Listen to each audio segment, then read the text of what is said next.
학자이자 철학자인 에드워드 기본이라고 하는 분이 있는데요.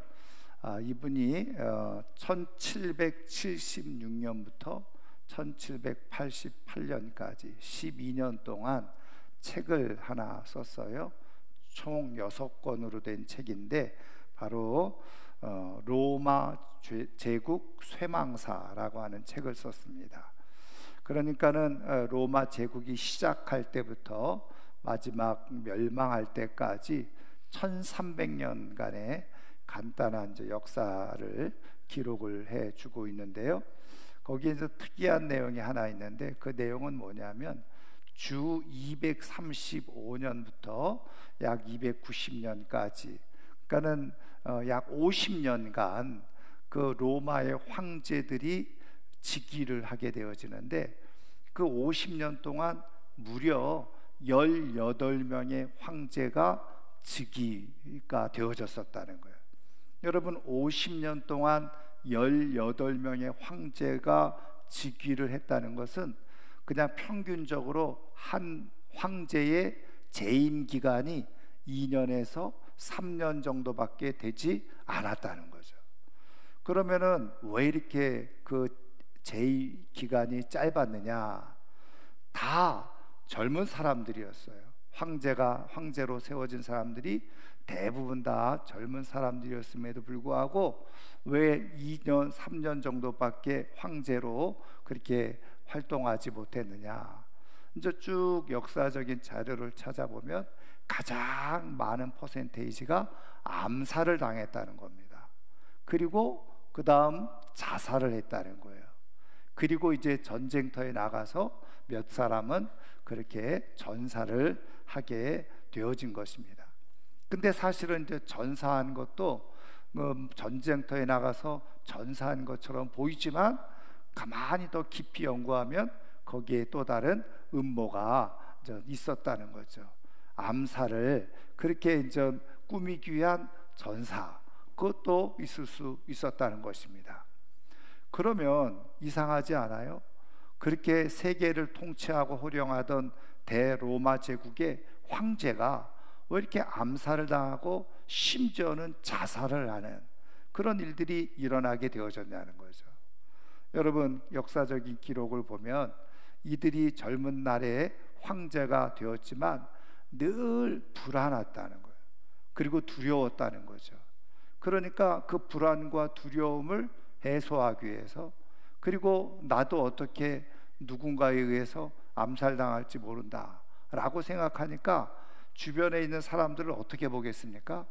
다 경쟁의 대상으로 보고 자기를 죽이려고 하는 사람들처럼 보이는 거죠.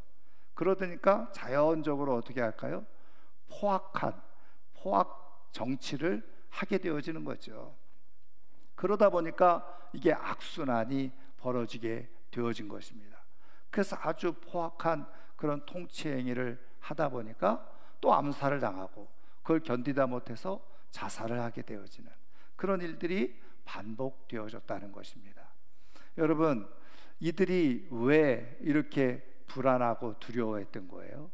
앞서 말씀드린 것처럼 이미 그런 역사 속에서 자기도 누군가에 의해서 죽임을 당할지 모른다고 하는 그런 불안감에 그렇게 휩싸여 있었던 것이죠.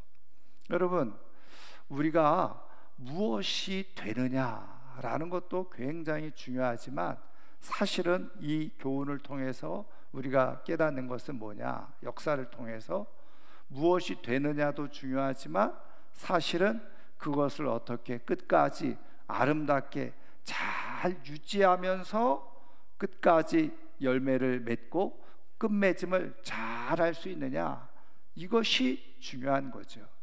여러분, 우리의 인생도 마찬가지입니다. 우리의 인생이 무엇이 되었다라고 하는 것보다 더 중요한 것은 무엇이냐?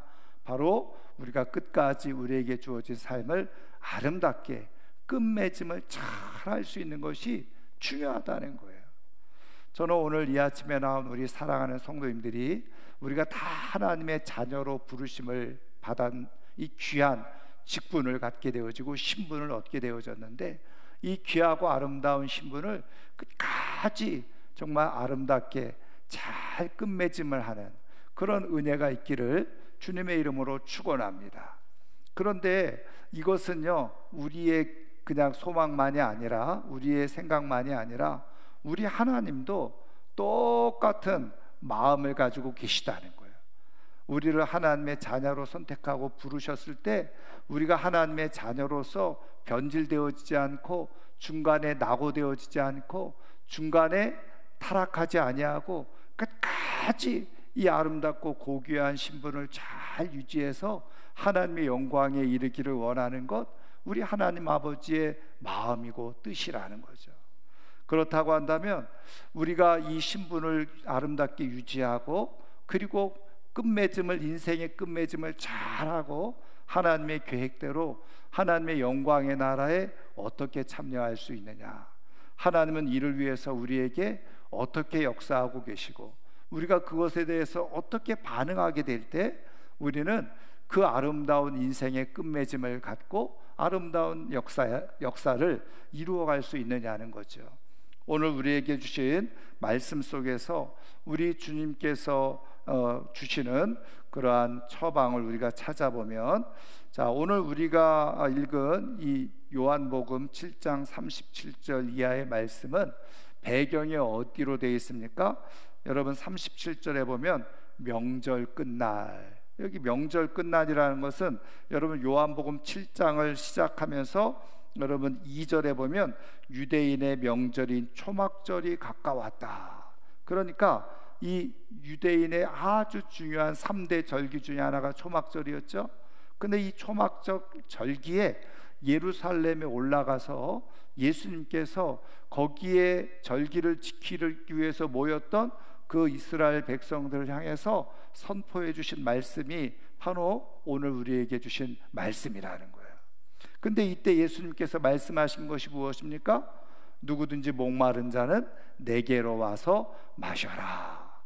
그러면서 나를 믿는 자는 성경에 이른 것 같이 바로 그 속에서부터 생명의 강이 흘러넘치게 될 것이다. 이렇게 말씀을 해주시는 거예요.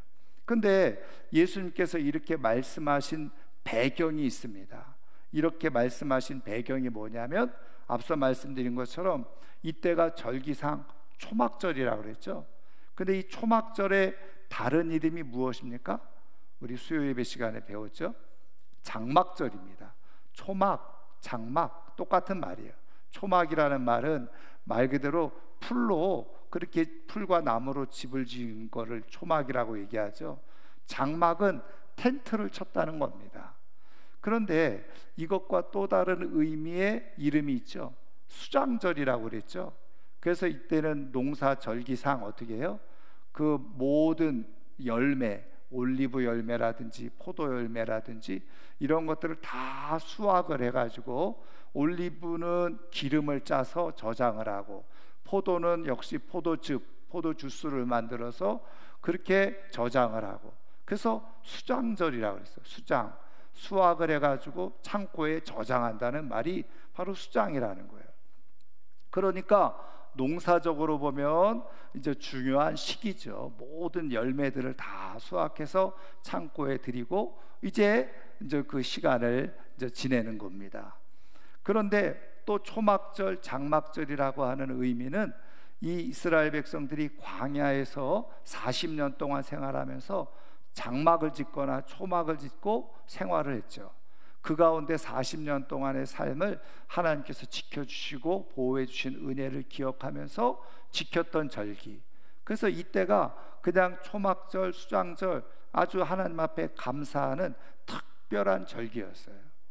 그런데 이때 했던 중요한 세레머니가 하나 있는데, 그것이 뭐냐, 이 일주일 동안 안식일부터 시작해서 안식일까지 하니까 정확하게 말하면 8일이 되겠죠.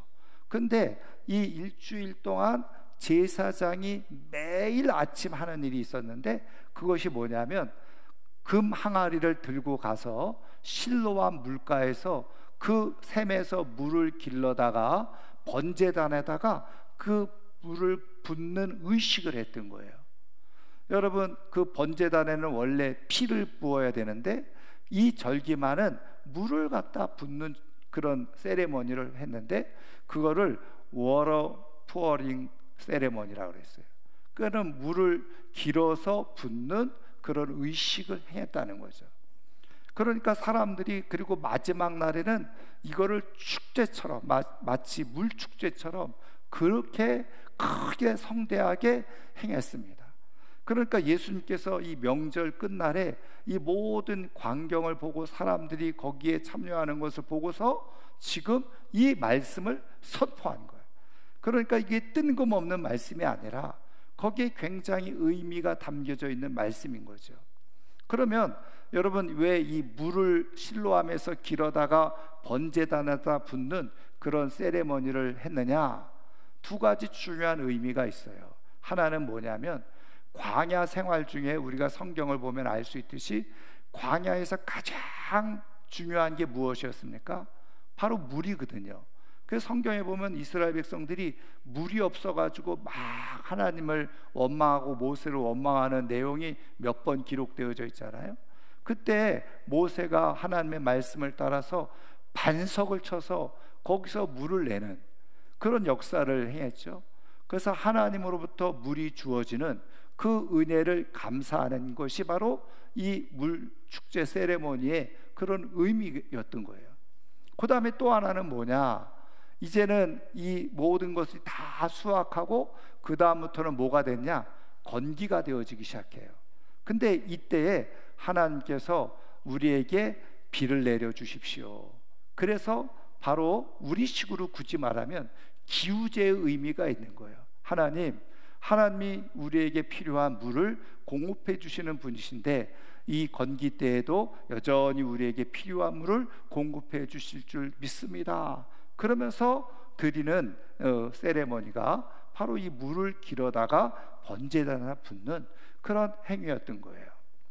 자, 그런데 이렇게 하나님께서 물을 주신 것에 감사하고 물을 주실 것을 기대하면서 드리는 이 초막절 절기의 행사에 사람들이 정말 그런 감격과 감동을 가지고 정말 이 은혜를 감사하면서 참여했느냐?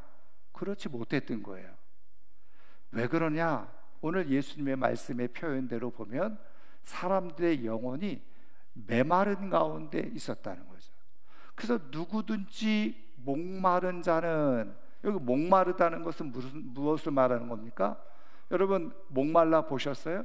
그 갈증이 났다는 거죠. 여러분, 이것은 그냥 신체적인 생물학적인 표현이죠. 목마름, 갈증. 근데 이것이 심리적으로 혹은 정신적인 의미는 무엇입니까? 뭔가 갈급한 게 있다는 거예요. 채워지지 못한 허전한 답답함이 있었다는 거죠. 그러니까 사람들이 지금 하나님의 은혜에 감사하면서 이 절기를 지키고 있긴 하지만 실질적으로 정말 하나님이 오늘 이 시간에도 우리에게 그런 은혜를 부어주고 계시는가, 그런 축복을 우리에게 베풀고 계시는가, 그런 것에 대한 뭔가 목마름이 있었고 답답함이 있었다는 거예요. 해소되어지지 않은, 채워지지 않은 무엇인가 이들의 마음과 영혼 속에 있는 것을 예수님은 다 꿰뚫어 보신 거죠. 그러니까 절기는 절기긴 한데 여기에 참여하는 사람들이 진짜 진심으로 하나님 앞에 감사하면서 감격하면서 이 모든 절기를 지키는 게 아니었다는 거예요. 왜요? 이들의 마음 속에는 뭔가 해결되지 못한, 해소되지 못한 답답함과 그리고 갈증이 여전히 있었던 거예요. 그러니까 어떻게 해요? 이들에게는 감동이 없고 감격이 없고 기쁨이 없는 그런 형식적인 절기를 지키고 있었던 거죠. 여러분, 오늘도 마찬가지입니다. 2000년 전에 예수님 시대에만 이렇게 목마른 사람들이 있었던 것이 아니에요. 여러분, 오늘도 똑같이 예수를 믿는다고 하고 교회를 다니면서도 어떻게 해요? 여전히 목마른 사람들이 있다는 거예요. 무엇인가 자신의 삶의 문제에 짓눌려 있는데 그것에 대한 뾰족한 해답을 얻지 못하는 거예요. 그러니까 뭔가 그냥 큰 짐작 같은 것이 내 가슴을 누르고 있는 것처럼 뭔가 답답한 거죠. 여러분, 음식을 먹고 체했을 때 마치 속이 막혀가지고 말이죠, 더부룩하고 그냥 부담스럽고 힘이 없는 것처럼 교회를 다녀도 오늘날 그렇게 다니는 사람들이 있는 거죠. 목마름이 있어요. 뭔가 해결되지 못하고 해소하지 못하는, 그래서 만족함이 없는, 뭔가 늘 허무하고 공허한. 여러분, 왜 그렇습니까? 그렇게 되어지다 보니까 어떻게 해요? 교회를 나와서 예배를 드려도 별로 감동이 없는 거예요. 은혜를 받지 못하는 거예요. 하나님을 경험하지 못하는 겁니다. 그러면 어떻게 될까요? 그것이 우리가 흔히 말하는 대로 형식적으로 변질되어지기 시작하죠. 그리고 형식적으로 변질되어서 그냥 몇 번 교회 왔다 갔다 하다가 감동도 없고 기쁨도 없고 그리고 은혜도 없고, 그러다 보니까 시간이 지나면서 두 가지로 나타나죠. 계속 형식적인 그냥 교인처럼 그렇게 나타나게 되어지고, 그거를 견디다 못한 사람들은 어떻게 합니까? 그냥 그 자리에서 벗어나서 교회를 떠나고 심지어는 하나님을 떠나는 그런 일까지 일어나게 되어지는 거죠. 그래서 교회를 다니고 예배를 드리지만 형식적인 예배, 감동이 없는 예배, 그것을 뭐라고 얘기해요? 죽은 예배, 하나님과 아무런 상관없는 예배를 드리면서 살아가는 그런 불행한 모습을 갖게 되어지는 거죠. 이렇게 되어지니까 조금만 삶에 힘들고 어려운 일이 생기거나 뭐 세상 유혹이 그대로 밀려오면요, 그대로 세상 유혹을 따라서 그냥 빠져들어가거나 아니면 시험에 들어가지고 그리고서 하나님을 멀리하게 되어지고, 또 어떤 경우는 심지어는요 종교를 바꾸는 일까지도 일어나는 것을 보게 되어져요. 여러분, 왜 그럴까요? 말씀드린 것처럼 이 목마름이 해결되어지지 못하는 거예요. 목마름이라는 건 무엇입니까? 자기 삶에 무엇인가 깊이 고민하고 있는 것이 있어요. 근심하고 있는 것이 있습니다. 자기가 나름대로 고민하고 생각하고 고민하는 삶의 문제에 대해서 해답을 얻지 못하는 거예요. 그러니까 계속 뭔가 갈급하고 답답하고 힘든 거예요. 그런 상황 속에서 지금 예수님께서 한 가지 길을 제시해 주고 계신 거죠. 너희들이 그렇게 인생의 해답을 찾지 못하고 곤고한 가운데, 답답한 가운데, 목마른 가운데 있는 사람들이 있느냐? 이렇게 지금 하나님께서 정하신 그런 절기를 지키고 예배를 드리면서 거기에 아무런 감동도 없고 기쁨도 없고 행복도 누리지 못하는 그런 마음 가운데 있느냐? 그럼 내게로 와서 그런 사람들은 마셔라. 나를 믿는 자는, 그러면서 하신 말씀이 뭐예요? 성경에서 말씀해 주신 것처럼 그 배에서, 바로 그 속에서 내면으로부터 그 생수의 강이 흘러나오게 될 것인데, 그것은 뭐라고요? 곧 바로 예수님을 믿는 자들에게 부어주실 성령을 말씀해 주고 계신 거라는 거예요. 여러분, 그러니까 그 목마른 자들, 다시 말하면 인생의 뾰족한 해답을 찾지 못하고 늘 뭔가 허무하고 갈급하고 그렇게 아무리 삶을 열심히 살고 번듯하게 살아도 뭔가 인생이 허무한 것처럼 느껴지는 사람들, 해답이 무엇이라는 거예요? 예수님을 믿고 성령을 충만하게 경험하게 되어지면 그 속에서부터 형언할 수 없는 생수, 강물이, 다시 말하면 그 만족과 기쁨, 문제의 해답을 얻고 삶을 얼마든지 살아갈 수 있는 역사가 일어나게 되어진다. 여러분, 그런데 여러분, 왜 예수님을 믿고 왜 성령으로 충만하게 경험을 하게 되어지면 왜 마음속으로부터 이런 생수의 강물이 막 흘러나와서 정말 기쁨과 감격으로 그 인생을 살아가게 되어지느냐는 거예요. 여러분, 여기에 중요한 의미가 있는데 이런 겁니다. 제가 얼마 전에 읽은 책이 있는데 그 책이 뭐냐면 김철권 박사라는 분이에요. 이분은 정신과 의사입니다. 부산 분인 것 같은데 37년 동안 정신과 의사를 하면서 그 신경정신적인 문제를 가지고 온 사람들과 상담을 했어요. 그걸 다 당연히 메모하고 기록을 해가지고 그것을 책으로 펴냈습니다. 물론 그 4권의 책으로 펴냈어요. 근데 그 4권의 책 중에 3번째 책 제목이 뭔지 아세요? 사람들의 가슴에는 구멍이 있다. 사람들의 가슴에는 구멍이 있다. 그러니까 자기가 37년 동안 그 사람들을 다 이렇게 이제 면담하고 상담하고 그러면 치료하면서 사람들의 마음에는 구멍이 있다는 것을 발견하게 되었어요. 근데요, 이분이 발견한 게 아니라 사실은 프랑스의 정신 분석학자인 라캉이라고 하는 라캉 박사라는 사람이 있는데 이 사람이 그 내용을 쓴 겁니다. 모든 사람들에게는 마음에 구멍이 있다. 근데 이 구멍이 뭐냐? 결핍이라는 거예요. 그리고 다른 말로 말하면 결핍이 있으니까 욕망이 있다는 거죠. 그래서 다른 말로 말하면 모든 사람들은 욕망이 있는 거예요. 모든 사람들은 뭐예요? 결핍을 느끼면서 살아간다는 거예요. 근데 중요한 것은 이거를 우리가 이제 성경적으로 풀어보면 예수님께서 말씀하신 뭐예요? 목마름이 있다는 거예요. 근데 이 결핍에는 2가지 결핍이 있다는 겁니다. 하나는 뭐냐? 존재적 결핍이 있다는 거예요. 그 다음에 또 하나는 소유의 결핍이 있다는 겁니다. 그러니까 먼저 소유의 결핍이라는 건 뭐예요? 내가 뭔가를 채워야 돼, 물리적으로. 그게 소유의 결핍이에요. 예를 들면 내가 배고프면 이 배고픈 게 채워져야지 어떻게 해요? 만족을 느끼는 거예요. 그러니까는 돈의 결핍을 느끼는 사람은 돈이 채워져야 돼요. 뭐 사람들과의 관계 속에서 사람들의 인정이 채워지려면 그것이 채워져야 돼요. 이것이 바로 내가 가짐으로 인해서 결핍을 해결하는 소유의 결핍이에요. 근데요, 이런 것들이 어느 정도 채워지면 해결될 것처럼 생각되어지는데 아무리 그런 것을 채워도 해결되어지지 않더라는 거예요. 그래서 이 김철권 박사가 깨달은 게 뭔지 아세요?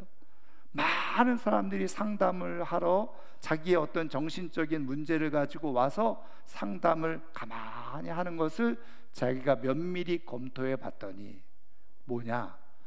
존재적 결핍이 해결되어지지 않는데 그걸 가지고 어떻게 해요? 자꾸 소유의 결핍으로 해결을 하려고 한다는 거예요. 그러다 보니까 존재적으로 결핍되어져 있는 인생이 아무리 세상에 있는 것들로 채우려고 해도 채워지지 않는다는 거예요. 그럼 어떤 일이 일어나느냐? 2가지 현상이 일어나는데 하나는 뭐예요? 정신적으로 문제가 생기기 시작한다는 거예요. 그래서 우울해지든지 아니면 정신적인 분리가 일어나게 되어지든지. 그렇지 않은 사람들은 그럼 어떻게 살아가느냐? 삶에 아무런 의욕이 없다는 거예요. 무기력한 채 그냥 인생이니까 살아간다. 기대도 없고 소망도 없고 즐거움도 없고 그냥 먹고 사는 거예요. 그래서 동물처럼 살아가는 거죠. 의미 없이 살아간다는 거예요. 그러면 존재적 결핍이라는 게 뭐냐? 이 라캉 박사도 그렇고 김철권 박사도 그렇고 신앙이 없는 사람이에요. 그래서 그의 책에는 존재적 결핍이라는 게 뭐냐? 사람이 존재할 때부터, 사람이 이 땅에서 라캉 박사의 의대로 말하면 말을 하기 시작하는 순간부터 사람은 결핍을 가지고 살아간다. 그러니까 인생 자체가 결핍이라는 거예요. 살아가는 것 자체가 결핍으로 살아간다는 거예요. 그래서 김철권 박사는 해답을 뭐라고 제시했느냐? 구멍이 있으니까 구멍이 있다는 거 알고 살아가라는 거예요. 여러분, 제가 그 글을 읽으면서 좀 안타까웠어요. 왠지 아세요? 성경을 통해서 하나님은 우리에게 왜 우리의 인생의 존재적 결핍을 느끼며 살아가는지를 정확하게 성경은 말씀해 주고 있잖아요. 그것이 무엇입니까? 바로 하나님은 우리 인생을 창조하실 때 하나님을 우리 안에 두도록 하는 하나님과의 관계할 수 있는 영혼의 좌소를 두셨어요. 그런데 죄로 말미암아서 그 자리가 비어 있는 거예요. 하나님으로 채워져야 될 자리가 비어 있으니 그게 결국은 어떻게 해요? 하나님을 모르는 사람들 입장에서는 존재적 결핍, 인생은 자체가 결핍이라는 거예요. 그렇게 답을 낼 수밖에 없죠. 왜? 하나님을 모르니까. 근데 성경을 통해서 하나님은 분명하게 말씀해 주고 계시는 거죠. 아무리 소유적 결핍, 세상적인 것으로 채우고 채워도 채워지지 않는 구멍이 있다는 거예요. 하나님이 있어야 되는 구멍, 하나님이 계셔야 하는 자리, 그 자리가 채워지지 않는 인생은 인생 계속 살아도 헛산다는 거죠. 하나님은 그걸 말씀해 주고 계시는. 그러면 사람들은 왜 인생을 살아가면서 계속 목마름 속에 살아가느냐? 갈증하면서 왜 해답을 찾지 못하고 그렇게 방황하면서 살아가느냐? 채워져야 될 하나님의 자리를 채워지지 않는 거예요. 채워지지 못하는 거예요. 그러니까 어떻게 해요? 계속 목마른 가운데 있는 거예요. 그래서 예수님의 해답은 정확한 거예요. 예수님, 하나님의 아들이신 예수님을 믿고 하나님의 영신 성령님이 충만하게 임하게 되어지면 그때는 어떻게 해요? 그 하나님으로 채워져야 되는 자리가, 구멍이 메꿔지고 채워지게 되어지는, 존재적 결핍을 해결하게 되어지는데, 그때 어떤 일이 일어나게 되어지느냐? 내가 무슨 환상을 보고 대단한 신령한 그런 은혜를 보는 것이 아니라, 내가 하나님을 진짜 인격적으로 만나고 하나님이 내 영혼 가운데 충분하게 제대로 채워지게 되어질 때, 감정적으로는 내 안에서 나도 모르게 기쁨이 막 솟구쳐 올라나오게 된다는 거예요. 그러면서 중요한 사실은 뭐냐? 내 인생이 어떤 인생인지 깨닫기 시작하고, 내가 무엇을 위해서 살아가야 될지를 발견하게 되어지고, 그리고 그 인생을 향해서 내 인생을 살아가게 되어지는 역사가 일어나게 되어지더라고요. 여러분, 그래서 하나님으로 채워진 인생은 중요한 존재적 결핍, 우리가 정말 인생의 중요한 삶의 해답을 그렇게 다 얻으면서 살아가는 그런 놀라운 은혜와 역사가 일어나게 되어지는. 그래서 그런 사람들은 어떻게 해요? 오늘 예수님의 표현처럼 그 속에서부터 생수의 강이 흘러나오게 되어지는. 여러분, 생수의 강이 흘러나온다는 게 무엇입니까? 말 그대로 그 생명의 강물이 그 속에서부터 막 솟구쳐 오르게 되어지는데, 그 인생이 어떻게 해요? 속 깊은 강물 같은 인생이 되어진다는 거예요. 여러분, 깊은 강물은 어떤 의미가 있습니까? 깊이가 깊은 강물은요, 두 가지가 있어요. 하나는 뭐냐면, 여러분, 이 깊이가 얕으면요, 돌멩이 하나 던지면 거기에 파장이 엄청나게 크게 일어나죠. 근데 여러분, 깊은 물일수록 돌을 던지면 표시가 안 나요. 퐁 하고 아무 흔적이 없다는. 근데 물이 얕으면 얕을수록 돌 하나 던지면 거기서 물결이, 파장이 엄청나게 일어나는 거예요. 다시 말하면 깊은 강물과 같은 것은 무엇을 의미하느냐? 생수의 강물이 그 속에서 흘러나온다는 건 뭐냐? 세상으로부터 많은 돌멩이들이 던져져요. 세상 살면서 많은 돌멩이들이 던져져도 그것이 인생에 아무런 해가 되어지지 않는다는, 그것으로 인생이 요동치지 않는다는 거예요. 깊은 강물이 돼서 그냥 끝까지 어떻게 해요? 흘러가는 거예요. 그리고 깊은 강물이 되어지면 아무리 가뭄이 와도요, 마르지 않고 끝까지 목적지인 바다를 향해서 흘러가는 것이 깊은 강물이라는 거예요. 여러분, 지금 예수님께서 말씀하신 그 성령이 임하게 되어질 때 생수의 강이 흘러나온다는 것이 어떤 의미냐? 세상에 아무리 힘들고 어렵고 모진 풍파가 당치고 그럼에도 불구하고 끝까지 어떻게 해요? 요동하지 않고 목적지인 바다로 흘러가는 거예요. 아무리 기근이 오고 가뭄이 와도 그 물이 마르지 않고 끝까지 목적지인 바다를 향해서 흘러가는 것, 그것이 바로 깊은 강물, 생수의 강이 그 속에서부터 흘러나온다는, 바깥으로부터 주어지는 게 아닙니다. 우리 안에 내면에 하나님의 영으로 채워지게 될 때, 그리고 성령으로 채워지게 될 때 그 성령으로 인해서 나타나는 결과가 되어지는, 여러분, 그런 인생은요, 인생의 정확한 답을 가지고 자기가 무엇을 위해서 이 땅에 주어졌고, 그리고 하나님께서 자신을 왜 하나님의 사람으로 부르셨는지 그 이유와 목적을 정확하게 깨닫고 인생의 해답을 가지고 자신의 인생을 살아가게 되어져. 여러분, 우리가 성경을 통해서 알 수 있듯이 예수님의 제자들이요, 예수님과 함께 있으면서도 어떻게 했어요? 성령의 은혜가 없을 때는 여전히 자기 생각을 가지고 살아갔어요. 자기 생각을 가지고 생활했어요.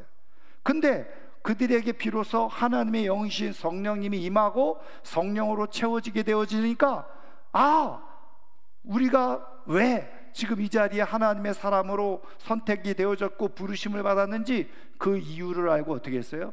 그 사명의 길을 가잖아요. 근데 어떻게 해요? 심지어는 순교를 당하면서까지도 끝까지 그 길을 가게 되어지는. 왜요? 내면에 존재적 결핍의 문제가 해결되어져요. 구멍이 메꿔졌어요. 그러니까 너그럽고 여유 있고 자신 있게 자신의 삶을 살아가는, 깊은 강물처럼 삶을 살아가는 거죠. 여러분, 성령의 충만한 은혜를 입은 사람들은 속 깊은 강물처럼 세상을 담고 너그럽게 여유롭게, 그리고 모진 가뭄과 기근 속에서도 끝까지 흘러가서 하나님 나라의 영광에 이르는 역사가 있는 줄 믿으시기를 주님의 이름으로 축원합니다. 그래서 우리 하나님은 잠깐 인생에서 반짝이는 인생이 아니라 끝까지 아름답게 우리의 인생을 뜻하신 대로 그 아름답게 끝맺음을 하도록 하시기 위해서 우리에게 필요한 거 뭐예요? 바로 존재적 결핍, 마음의 구멍을 성령으로 충만하게 채우고 그 성령의 능력으로 살아가도록 말씀하고 있는 것입니다. 여러분, 성령을 구하시기를 주님의 이름으로 축원합니다. 성령을 충만하게 채워지도록 기도하시기를 주님의 이름으로 축원합니다. 성령이 충만해지면 내가 깊은 강물과 같은 인생이 되어져서 너그러워지고 여유로워지고, 그리고 어떤 모질고 힘든 상황 속에서도 끝까지 하나님과 동행하며 하늘의 영광에 이르는 줄 믿으시기를 주님의 이름으로 축원합니다. 여러분, 오늘 예수님은 그래서 우리에게 해답을 주고 계시는 거예요. 너희들이 무엇인가 아무리 먹고 마시고 세상 것 가져도 무엇인가 늘 마음이 허전하냐? 무엇인가 마음에 구멍이 있는 것 같으냐? 무엇인가 목마름이 있는 것 같으냐? 그러면 성령으로 충만하게 구하라. 성령의 충만한 은혜를 구하라. 성령님으로 채워져야 하라. 오늘 우리 주님이 말씀해 주고 계시는, 성령으로 충만하게 채워지면 세상에 휘둘리지 않고 세상에 요동하지 않아요. 아무리 힘들고 어려운 일 인생에 주어져도 흔들림이 없이 끝까지 하나님 나라에 이르기까지 도도하게 흐르는 강물이 되어지는 거예요. 저는 오늘 이 아침에 정말 성령의 충만한 은혜 속에 그렇게 믿음의 아름다운 그 끝을 향해서 달려갈 수 있는 하나님의 사람들 되기를 주님의 이름으로 축원합니다. 이제 말씀을 마치려고 하는데요, 제가 이 시간에 여러분들에게 한 분을 소개해 드리려고 하는데, 임경식 집사라는 분이에요. 이분은요 1995년도 19살의 나이에 그 친구, 군입대하는 친구를 이렇게 환송해 주기 위해서 오토바이를 같이 타고 가다가 사고가 났어요. 그래서 그 젊은 날에 목 이하로 다 하반신 마비가 되어지는 그런 불행을 겪게 되어지죠. 그래서 병원에서 2년 동안 치료를 받고 재활 치료를 받았지만 움직일 수 없게, 그러니까 저 집으로 돌아와서 그냥 꼼짝없이 집에서 누워서 지내는 일이 일어나게 되어진 거죠. 사람과 세상과 당연히 담을 쌓고. 그런데 더 안타까운 일은 무엇이었느냐면, 자기가 그렇게 사고를 당하기 4년 전에 어머니가 뇌졸중으로 쓰러졌어요. 그래서 편마비가 오신 거예요. 그래서 이 오른쪽이 반을 쓰지 못하는, 우리식으로 말하면 장애인이 된 거죠. 반신불수가 된 거예요. 그런데 그럼에도 불구하고 이 어머니는 그 반밖에 쓰지 못하는 몸을 이끌고 그렇게 열심히 삶을 살아가는데, 아들마저 지금 이렇게 되어졌잖아요. 그래서 이 아들을 병수발을 하는 거예요. 왜? 꼼짝 못하니까. 그래서 움직이지 못하는 팔다리를 끌고 음식을 만들어서 이 누워있는 아들에게 음식을, 밥을 먹여주는 거예요. 여러분, 얼마나 비참합니까? 그리고 자기가 이 젊은 나이에 이렇게 몸도 제대로 쓰지 못하는 어머니를 통해서 자기는 살겠다고 음식을 받아 먹는 게 너무 비참하더라. 그래서 어머니에게 모진 말을 했다는 거죠. 차라리 나를 죽여달라. 그런데 이 어머니가 그때마다 이 아들을 향해서, 아니야, 하나님은 너를 살리실 거다. 하나님은 너를 반드시 일으켜 세우실 거다. 그리고 그 움직이지 못하는 몸을 이끌고 매일 새벽에 교회 가서 새벽 기도를 드리는데, 그 성경책 가방 속에 아들의 양말을 넣고 다녀서 기도했다는 거예요.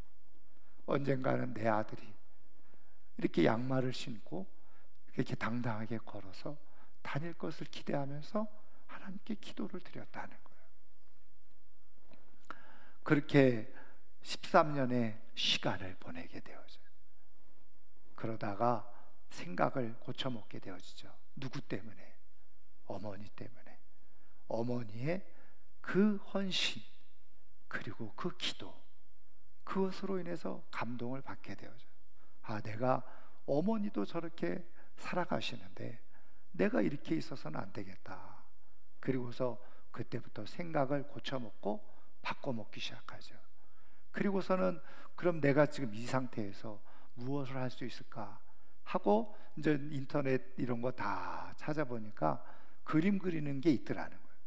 그래서 입에다가 붓을 물고 그림을 그리기 시작하고 유튜브를 통해서 그림 공부를 하기 시작한 거예요. 그리고 그것을 어떻게 해요? 이제 그런 사람들하고 같이 바깥에서 만나기도 하고 교제하기 시작하고, 보니까 자기처럼 다 전신마비가 되어져서 목으로, 입으로 그림을 그리는 사람들이 예수 믿는 사람들 중에 많이 있는 것을 발견하게 되어져요. 그래서 그들과 교제하고 교류하면서, 그리고 입으로 그렇게 그림을 그리는 구필 화가가 되어지게 된 거죠. 그래서 이분이요, 그 그림을 통해서 사람들에게 알려지기 시작했어요. 그래서 모 통신 회사에서 그 그림과 함께 이 사람을 어떻게 해요? 홍보, 그렇게 영상을 만들어서, 광고 영상을 만들어서 광고까지 하게 되어지는데, 그거를 무려 1000만 명 이상 그거를 그 유튜브를 조회하기도 하고 사람들이 감동을 받았다는 거죠. 여러분, 그래서 제가 그분의 사진을 올려드렸어요. 그 입으로 그리는 그림이죠. 그리고 이분이 그린 그림의 특징이 있어요. 이것 때문에 이제 이분이 이제 소개되어지고 알려졌는데, 그 그림을 한번, 지금 그 그림에도 나와 있죠. 저 그림을 보세요. 어항 속에 금붕어 있는데 그 금붕어가 하늘을 나는 거예요. 그런 그림을 그리기 시작했어요. 그래서 저 그림의 제목이 뭐냐? 꿈을 꾸다. 자기 존재가 어항 속에 갇혀 있는 금붕어 같은데 내가 이렇게 자유롭게 이렇게 날아다니는 그런 꿈을 가지고 그림을 그리게 되어졌다는 거예요. 여러분, 저는 이분도 훌륭하고 대단하지만 이분의 삶을 깨운 어머니, 그 임화백의 어머니가 진짜 성령의 사람이었고요, 깊은 강물 같은 인생을 살았던 분이죠. 이분은 이 아들이 정식 화가로 데뷔하기 전에 하나님의 부름을 받았어요. 그러나 마지막 그가 아들이 전시까지 하는 것을 보고 거기에 함께 참여하고 그리고서 하나님의 부르심을 받았는데, 끝까지 그는 하나님께 기도한 대로 그 아들이 물론 생각하는 것처럼 사지 육신 멀신에 멀쩡하게 걸어 다니지는 않지만 그의 인생이 다시 살아나게 되어지는 것을 보고 하나님의 부르심을 받게 되어진 거죠.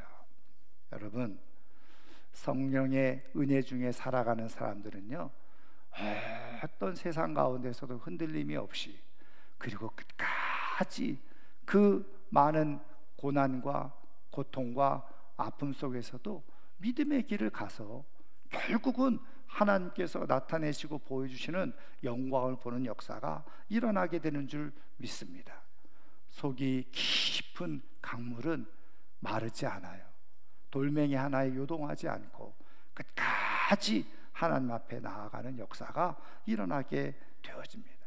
저는 오늘 이 아침에 나온 우리 사랑하는 성도님들이 하나님이 주시고 약속해 주시는 성령으로 말미암아서 내 마음과 영혼의 구멍이 다 메꿔지고 그 하나님으로 인해서 도도하게 흐르는 큰 깊은 강물이 되어져서 나도 행복할 뿐만 아니라 누군가를 살리면서 행복하게 끝까지 살아갈 수 있는 하나님의 사람들이 꼭 될 수 있기를 주님의 이름으로 축원합니다. 축원합니다. 오늘 말씀을 생각하면서